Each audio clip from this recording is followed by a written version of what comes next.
Aláròyé máa wí o. Àwọn agbófinró ń wá dẹ́rẹ́bà mọ́tò akérò tó gún òṣìṣẹ́ LASTMA lẹ́kọ̀ọ́. Títí di àsìkò tí à ń kóròyìn yìí jọ, àwọn aláṣẹ àjọ tó ń rí sí ìgbòkègbodò ọkọ̀ lójú títì nípìnlẹ̀ Èkó, Lagos State Traffic Management Authority LASTMA, ń wá afurasí ọ̀daràn dẹ́rẹ́bà mọ́tò akérò kan tó gún òṣìṣẹ́ àjọ náà yánnayànna lágbègbè Ọjọ́ta nílùú Èkó lópin ọ̀sẹ̀ tó kọjá yìí. Aláròyé gbọ́ wípé dẹ́rẹ́bà mọ́tò akérò náà ń ná ibùdókọ̀ Kétu sí Ọjọ́ta, ṣùgbọ́n tó ń gbèrò láàrin ojú títì tí kò sì bọ̀wọ̀ fún òfin ìrìnnà nípìnlẹ̀ Èkó rárá.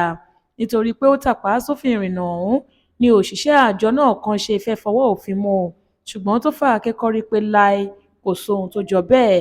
Gbogbo ìgbìyànjú àwọn òṣìṣẹ́ àjọ náà láti fọwọ́ òfin mú un ló já sí pàbó. Ṣe ló lọ́ọ́ fi ìbínú yọ àfọ́kù ìgò kan nínú mọ́tò rẹ̀ tó sì fi gún òṣìṣẹ́ àjọ náà kan lọ́wọ́ yánnayànna kó tó di wípé ó sá lọ kọ́wọ́ má bàa tẹ̀ ẹ́.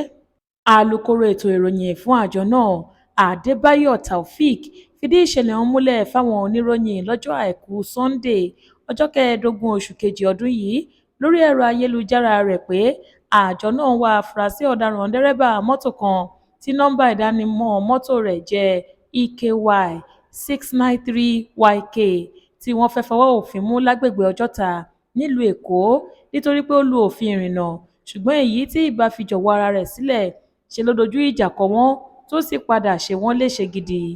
Àtẹ̀jáde ọ̀hún ni wọ́n ti ṣàlàyé báyìí pé lópin ọ̀sẹ̀ tó kọjá yìí ni àwọn òṣìṣẹ́ àjọ LASTMA fẹ́ fọwọ́ òfin mú dẹ́rẹ́bà mọ́tò akérò kan tó lu òfin ìrìnnà nípìnlẹ̀ Èkó.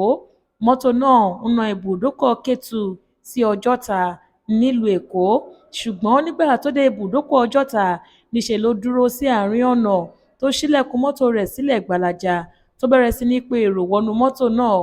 Ìwà tó lòdì sófin tó wù yìí láwọn òṣìṣẹ́ àjọ náà ṣe fẹ́ fọwọ́ òfin mú un, ṣùgbọ́n ṣe ló ń lo agídí pẹ̀lú wọn.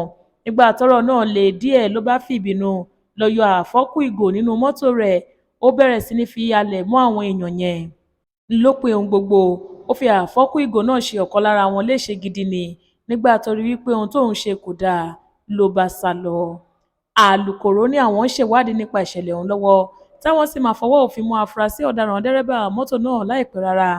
Bákan náà ló rọ àwọn ará ìlú, pàápàá jùlọ àwọn dẹ́rẹ́bà mọ́tò akérò gbogbo, pé kí wọ́n máa pa òfin ìrìnnà mọ́ l'Ékòó nítorí pé àjọ náà kò ní fọwọ́ yẹpẹrẹ mú ọ̀rọ̀ àwọn afurasí ọ̀daràn rárá àti rárá.